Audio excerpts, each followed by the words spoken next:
Le musée des cultures contemporaines Adama Toungara d'Abobo a récemment abrité une exposition d'œuvres d'art intitulée Afro-futuriste. Initiée par les jeunes talents, ce vernissage est une confrontation entre le digital et les traditions africaines. Cet événement est aussi un hommage à Adama Toungara, le médiateur de la République. Serge Pacom Didi Seforazeki. Digital et traditions africaines au musée des cultures contemporaines Adama Toungara d'Abobo. Cela à l'occasion du vernissage afro-futuriste.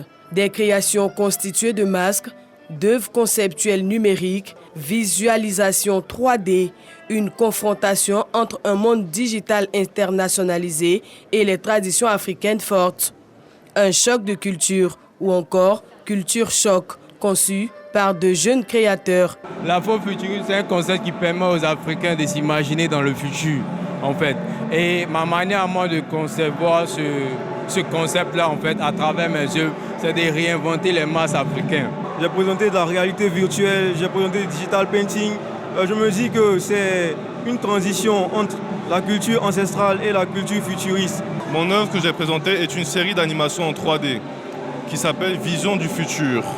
Et donc, dedans, j'explore spéculativement à quoi ressemblera le futur. Porté par Cheikh Ahmed, jeune entrepreneur culturel, cet événement est aussi un hommage à Adama Toungara, honorant ainsi par l'art le médiateur de la République qui fête son 80e anniversaire. Ils m'ont rendu hommage, mais il faut aussi rendre hommage au président de la République, auquel je me suis confié quand j'ai eu l'idée de construire le musée, qui m'a encouragé. En concevant ce musée, j'ai pensé que ça contribuerait à élever le niveau d'éducation culturelle de la jeunesse.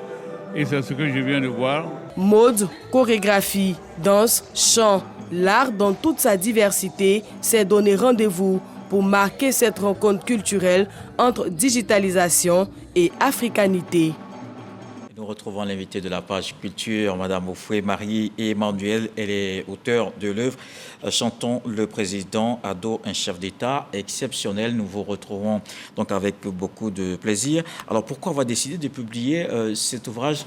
Disons, pourquoi vous avez décidé de chanter le président Ado? Merci, M. Kolo.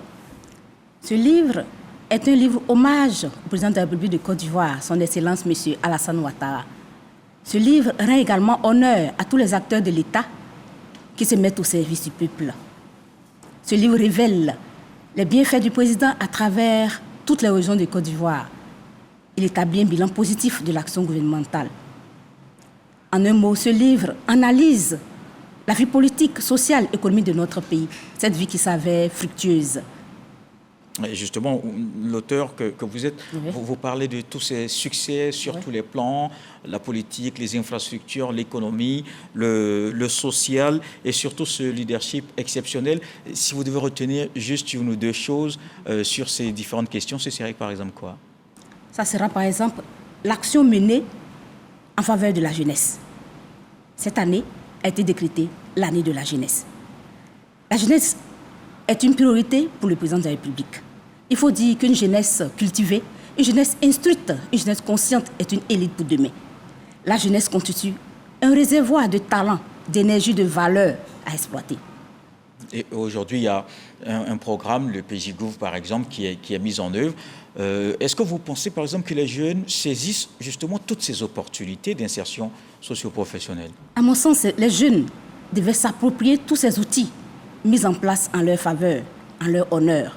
Les jeunes ne devaient pas prendre le pied sur les bords de la Méditerranée.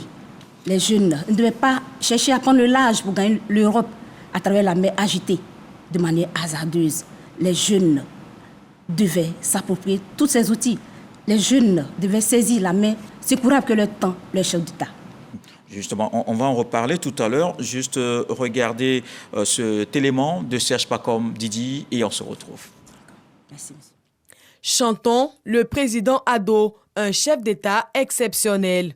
C'est une œuvre littéraire hommage au président Alassane Ouattara, écrite par l'auteure ivoirienne Marie-Emmanuelle Oufoué. Cette œuvre revient sur les actions gouvernementales du président de la République, des actions centrées sur la mise en œuvre d'infrastructures routières, administratives, scolaires et universitaires, entre autres. Ces efforts consentis pour le rayonnement de la Côte d'Ivoire à l'échelle internationale et ses actions en faveur de la paix et la cohésion sociale. Chantons le président Ado, un chef d'État exceptionnel. Cette production littéraire de 74 pages est constituée de plusieurs parties.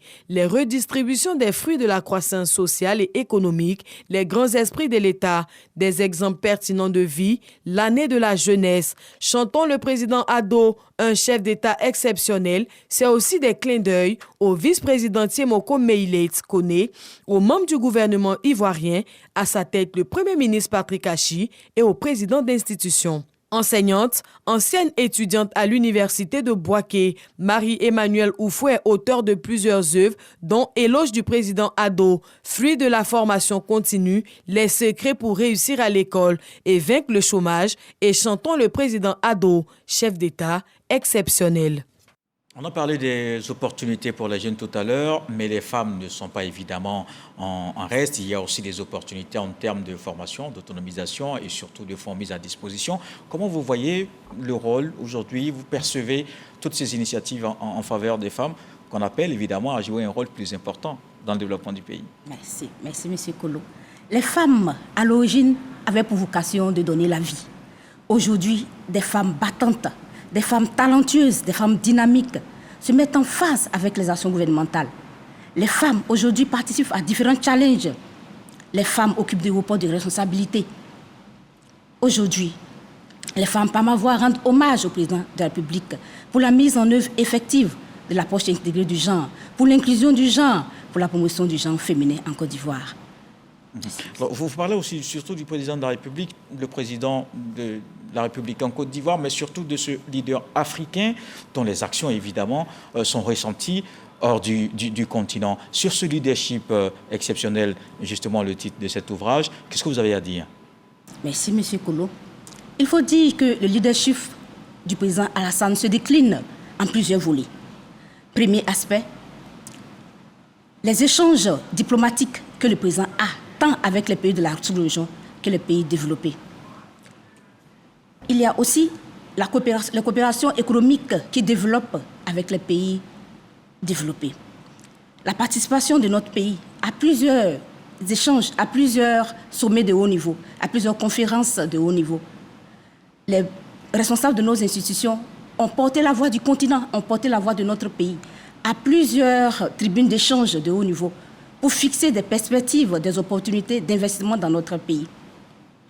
Voilà. On peut aussi, en termes de leadership, nous pouvons aussi évoquer l'élection de notre pays comme membre non permanent au Conseil de sécurité de l'ONU, qui est un acquis diplomatique fort.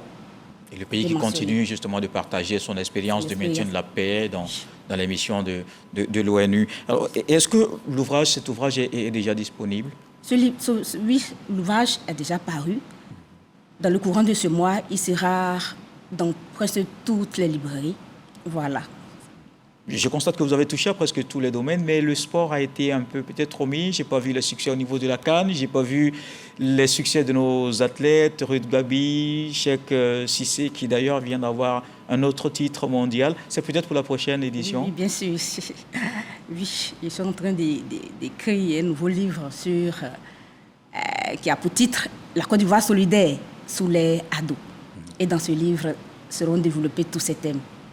Et dans cette Côte d'Ivoire solidaire, évidemment, il n'y a pas que Abidjan et ses grands ouvrages. Dans cet ouvrage que vous nous présentez aujourd'hui, les villes de l'intérieur du pays, les localités même les plus reculées, bénéficient justement de toutes ces infrastructures et du développement aussi. Oui, bien sûr. Il faut dire que ce qui a motivé la conception de ce livre en l'honneur du président, c'est le caractère inclusif de l'action gouvernementale. Aujourd'hui, nous constatons que les infrastructures ne sont pas établies seulement à Mama, à Daoukro, à Kong, mais dans toutes les villes, dans tous les hameaux, dans tous les villages. Voilà, et c'est cela qui m'a plus motivée. D'accord. Merci beaucoup, Madame Oufoué Marie-Emmanuelle, invitée de la page Culture. On vous a reçu avec beaucoup de plaisir pour parler de votre ouvrage « Chantons le président Ado, un chef d'État exceptionnel ». Et vous l'avez dit, cet ouvrage est disponible. Merci. Merci, monsieur. Ce journal est terminé. Merci de l'avoir suivi. Retour de l'actualité, 23h. Ce soir, le sage nous apprend que la sagesse des êtres se mesure par leur niveau de patience. Dieu le voulant, on se retrouve demain.